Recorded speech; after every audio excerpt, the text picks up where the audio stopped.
And welcome everybody, it's Dan. I hope you're well today. Welcome to the podcast show. So in this session, I wanted to talk about the difference between generating leads and building relationships. And I think it's so important that we actually have this discussion, because every time we speak to a potential new client, the thing that they're always asking us to talk about or to generate is new leads.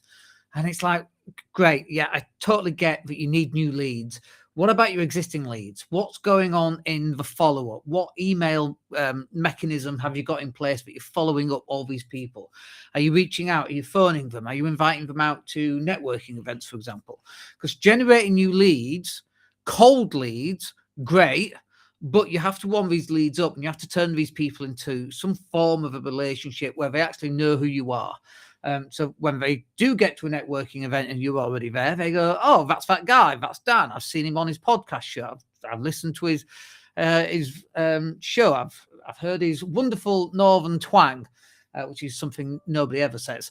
But this is so important to understand this difference between leads and relationship. You can have 1 billion leads coming up, but if you don't know how to close them, you're not warming them up, you're not actually doing anything to move this relationship forward, those leads aren't really going to help you. You're just spending a lot of money on leads. And so when we look at a marketing funnel, the whole funnel has to be a whole end-to-end thing where it has lead generation. And even before lead generation, you have some pre-sale stuff. Before you even generate leads, they should be knowing who you already are before they come into your environment so you can try and close them. But when you do generate those leads, you also have to send them on this kind of journey, if you like.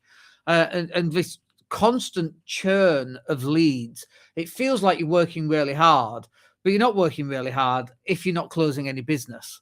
And if you're not generating sales from those leads, you're just doing a lot of work without actually moving your business forward. And I understand it's very challenging to do. And the focus is on generating new leads. We're the same. We want new leads. But as important as those new leads are, we also want to warm up existing leads. People already on our database should be getting extra love and care and attention. So like when we do the masterclass, for example, where we invite people into a closed environment on a webinar, we give them an hour every day over 3 days. That's different than live streams. But even live streams like this, where we're going out live on YouTube and Facebook and LinkedIn and so on, even live streams like this is pulling people to some extent into our environment. And so we're warming up these leads. We're warming people up to who we are, what we stand for, and actually what we do. So you've got to be focused on leads. Absolutely. Don't disagree. Also got, we lost signal there for a second, but you've also got to be warming up these leads as well. And then the second part here is that these relationships will compound every single month. So you are building upon the work that you did last month and the month before and the month before. Whereas with new leads, you're constantly having to generate new leads, but you're constantly at the start of that relationship with every single person. Whereas actually, if you go back to your database and you give your database a bit of love, and you say to them, hey guys, I've done this, it's yours, it's free of charge, it'll take you 5 minutes to watch it, and I think you'll get a lot of use out of it. I've created this PDF and it's yours for free. And so we're actually just building out a whole bunch of stuff that we can send to our database. And if you're not on our database, you should be on our database, but we're sending this stuff out so that people go, oh, that's very nice of you. Thanks. I can use that in my business, or this would be useful for whatever. And so you're building on these relationships month on month on month. And eventually at some point, that person's going to probably buy from you, whatever it is.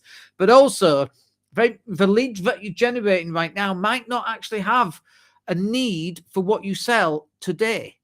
It might be in 6 months' time and it might be in a year's time. And you might be going, well, Dan, I can't wait that long. And you're right, neither can we, which is why we've been doing it for years.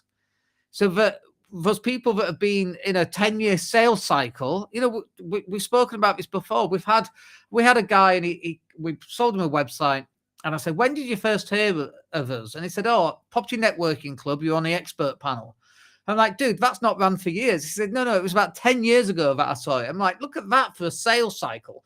Sometimes that's as long as it takes. And if you're not putting yourself out there and you're not constantly being around and being seen, it's just fresh leads all the time instead of actually building and compounding on these relationships that you have. And good marketing reduces the need to convince. And so what we mean by that is that by the time someone usually gets on a call with me, they've already seen our live streams. They've already listened to the podcast show. They've already seen some form of our content, or they've met us in some way, or they know we exist, because our marketing is everywhere. And they're so much more easier to build relationships with and to get into a sales process with, simply because they already know who we are. Good marketing reduces the need to convince somebody at the point of sale. So when somebody's already thinking, do you know what, Dan, I like what you do, but I need to know more about you. They don't think that, because we've been around for 10 years. We've been live streaming for God knows. I mean, our first video out on YouTube was like 19 years ago. Like, that's crazy. 19 years of videos. I'm up to almost like 3 million views on. Think about that for a second. 3 million views. That's a lot of people who've seen your stuff. And so that's why we do this. We live stream like this. We put our little short videos out. We put a lot of other content out. And you have to be continually doing it. And the real metric is not on the cost per lead. It's not on how many leads you generate in this month. The real metric is the lifetime value of a customer. And we've calculated that. We look at how many people are on our database and how much money we make every year. Like that's really important information. And then we look at those people who've become customers and actually paid us money, and we can work out what is the lifetime value of that customer. And by the way, it's quite a lot.